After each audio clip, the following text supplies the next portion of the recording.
শেখ হাসিনাকে অনেকগুলো মামলা থেকে রেহাই দেওয়া হয়েছে তথ্য প্রমাণ না পাওয়ার অভাবে। এসবই ভারতের দয়া।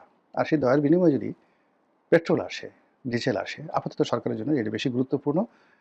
ওই জেলখানায় তাদেরকে বন্দী রেখে নিজেদের ক্ষমতাকে সংকুচিত করা বা ঝুঁকির মধ্যে রাখা সরকারের জন্য নিরাপদ নয়। বাংলাদেশে তেল সংকটে পেট্রোল পাম্পগুলো প্রায় অচল। সরকারের পক্ষ থেকে বলা হচ্ছে যে কোনো সংকট নেই, পর্যাপ্ত তেলের মজুদ রয়েছে। কিন্তু তারপরও সরবরাহ ঠিক রাখা যাচ্ছে না। মানুষের মধ্যে যে উত্তেজনা দেখা দিয়েছে এবং মানুষ যেভাবে যে কোনো সংকটে মজুত করে, এক্ষেত্রেও দেখা যাচ্ছে যে ঘটনা তাই ঘটছে।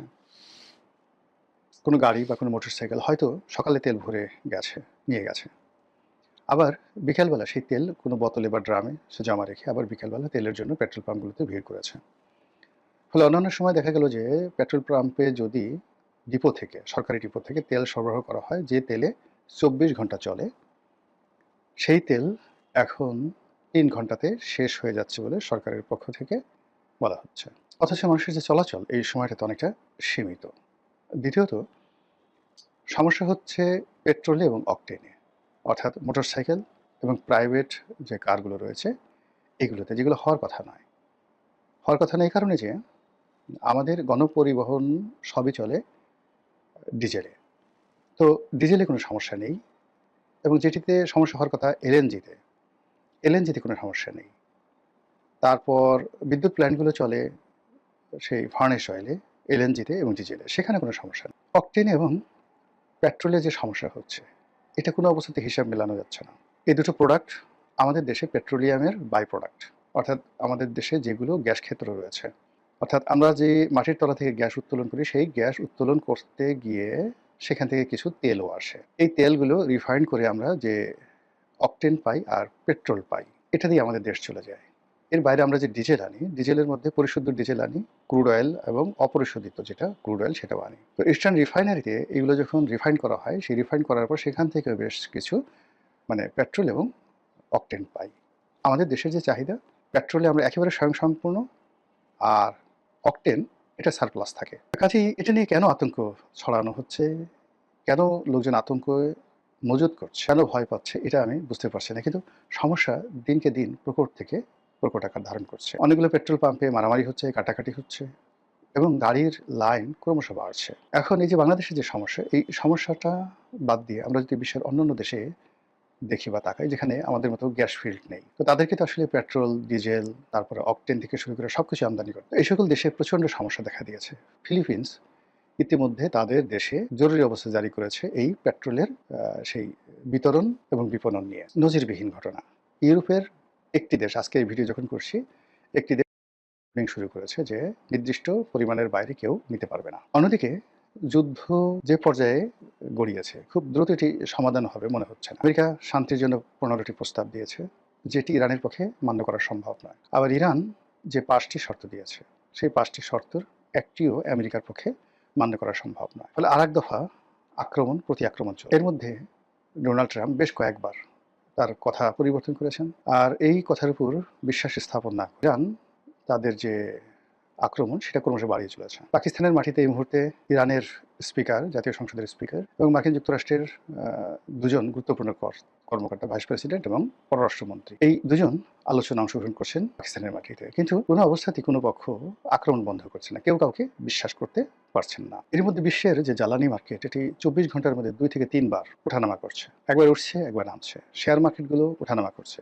প্রচণ্ডভাবে ওঠানামা করছে। তারপর স্বর্ণের বাজার, এই গত 24 ঘন্টা নয়, 48 ঘন্টাতে 7 বার স্বর্ণের দাম নজিরবিহীনভাবে কমে গেছে। ডলারের দাম ঊর্ধ্বমুখী হওয়ার কারণে স্বর্ণের দাম কমে গেছে। আর মধ্যপ্রাচ্য সহ অন্যান্য যে দেশগুলো, ইনক্লুডিং রাশিয়া, তারা তাদের যে তেলের উৎপাদন এটা সীমিত করেছে। ফলে তেলের মূল্য যদি $300 পার ব্যারেলে চলে যায়, এটি আশ্চর্য হওয়ার কিছু থাকবে না। আমাদের দেশের যে জ্বালানি নিরাপত্তা, এটাতে বৈচিত্র্য আনার জন্য আমরা এলএনজিতে গিয়েছি, এবং আপনারা জানেন যে এলএনজি মধ্যপ্রাচ্যের যে দেশগুলো সাপ্লাই করে তাদের মধ্যে নাম্বার 1 হলো কাতার, এবং কাতারের সঙ্গে মূলত আমাদের এলএনজি আনার যে চুক্তি এটা ছিল। এর বাইরে সিঙ্গাপুরের যে স্পট মার্কেট, সেখান থেকে আমরা মাঝে মধ্যে কিনতাম। সালমান এফ রহমান এই ব্যবসাগুলো করতেন। বিপু ছিল যে তেলমন্ত্রী, বিপু, তার কোম্পানি কাজগুলো করতেন, এখনো তারাই করছেন। তো কাতার সেখানে এলএনজি উৎপাদন বন্ধ করে দিয়েছে। এখন বিকল্প আছে রাশিয়া। তো আমরা রাশিয়া থেকে সরাসরি কিনতে পারবো না এই কারণ হলো ডক্টর মোহাম্মদ ইউনূস আমেরিকার সঙ্গে যে গোপন চুক্তি করেছে সেখানে রাশিয়ার কাছ থেকে তেল কেনার ব্যাপারে বাধ্যবাধকতা রয়েছে। আর এই কারণে নতুন সরকার তেল কেনার জন্য আমেরিকার অনুমতি চেয়েছে। আমেরিকা সেই অনুমতি দেয়নি এখন পর্যন্ত, বা দেবে বলে মনে হচ্ছে না। বিকল্প থাকে কি ভারত। ভারত থেকে এই রাশিয়ার জ্বালানি এনে আমরা আমাদের প্রয়োজন মেটাতে পারি, এবং এক্ষেত্রে ভারত কতটা সাহায্য করবে, সহযোগিতা করবে, তা আমরা এখন স্পষ্ট নই। ইতিমধ্যে পত্রপত্রিকা খবর ছাপা হয়েছে যে এই অর্থ বছরে ফিসক্যাল ইয়ার, অর্থাৎ জুন থেকে ডিসেম্বর পর্যন্ত আজকের এই দিনে বিশ্ব তেলের বাজারে যে অবস্থা, তাতে সরকারকে জ্বালানি বাবদ অতিরিক্ত, আগে যা খরচ হতো তার চেয়ে অতিরিক্ত $4.6 বিলিয়ন খরচ করতে। গড়ে ধরেন যদি 12,000 কোটি টাকা হয় 1 বিলিয়নে, তাহলে প্রায় 55,000 কোটি টাকা অতিরিক্ত ব্যয় করতে হবে সরকারকে এই ফিসক্যাল ইয়ারে তেল আমদানির জন্য। বোঝার চেষ্টা করা যায় কি সমস্যা আমাদের মাথার উপর পড়েছে। ফলে সামনে যে গ্রীষ্মকাল আসছে, গ্রীষ্মকাল তো এখনই চলে এসছে, এপ্রিল থেকে এটা প্রবল আকার দাবদাহ হবে। এখন থেকে গ্রামগঞ্জে কিন্তু বিদ্যুৎ পাওয়া যাচ্ছে না। শহরে তুলনামূলকভাবে অবস্থা একটু ভালো, তারপরেও কিন্তু খুব ঘন ঘন, অনেকগুলো এলাকাতে ঘন ঘন। তো যদি বিদ্যুৎ কেন্দ্রগুলোতে সময় মতো তেল সরবরাহ না করা যায়, জ্বালানি সরবরাহ না করা যায়, এটা সরবরাহ করার যে চুক্তি, বিভিন্ন বিদ্যুৎ প্ল্যান্টগুলোর সাথে যে সরকারের চুক্তি, সেই চুক্তি অনুযায়ী নির্দিষ্ট মূল্যে প্রয়োজনে ভর্তুকি দিয়ে এই তেল সরবরাহ করবে সরকার। সরকার যদি সেই তেল সরবরাহ করতে না পারে, তাহলে বিদ্যুৎ কেন্দ্রগুলো চলুক বা না চলুক, সেক্ষেত্রে সরকারকে ক্যাপাসিটি চার্জ বাবদ বিরাট অঙ্কের অর্থদণ্ড গুনতে হবে। এই যে ত্রয়ী সমস্যা, সারা দুনিয়াতে সমস্যা, আমাদের যে জ্বালানি যে নিরাপত্তা, সেই নিরাপত্তা এলএনজির যে সংযোজন, তার সঙ্গে সঙ্গে এই যে যুদ্ধ, এই ত্রিমাত্রিক সমস্যার সঙ্গে আরও 3টি সমস্যা। 1 নম্বর সমস্যা হলো আমাদের টাকা নেই, দেশীয় মুদ্রা নেই, বিদেশি মুদ্রা নেই। 2 নম্বর সমস্যা হলো সরকার একেবারে নবীন, এখানে কারা আমদানিকারক, কারা রপ্তানিকারক, এখানে কি সিন্ডিকেট রয়েছে, কোনটা পজিটিভ কোনটা নেগেটিভ তারা সেটা জানে না। আর এর বাইরে যেটা রয়েছে সেটা হলো আওয়ামী লীগ, জামাত, অন্যান্য যে সমস্ত লোক সরকারের ভুল ধরার জন্য 10 পায়ে দাঁড়িয়ে আছে। তারা প্রতি মুহূর্তে জনগণকে উত্তেজিত করে, বিভ্রান্তি ছড়িয়ে, নানা রকম ভুয়া তথ্য, অপতথ্য প্রচার করে রাজপথকে সয়লাভ করে দিয়ে জনাব তারেক রহমান সাহেবের জীবন হারাম করে দেওয়ার জন্য প্রাণান্ত চেষ্টা করবে। এবং এক্ষেত্রে রাজনীতির যে চাণক্য নীতি আছে, সেই চাণক্য নীতির অমানবিক যে দৃশ্যগুলো, সেগুলো আমরা দেশবাসী দেখতে পাবো। ফলে শেখ হাসিনা গেছেন, ডক্টর মোহাম্মদ ইউনূস এসেছিলেন, আমরা খুব খুশি হয়েছিলাম।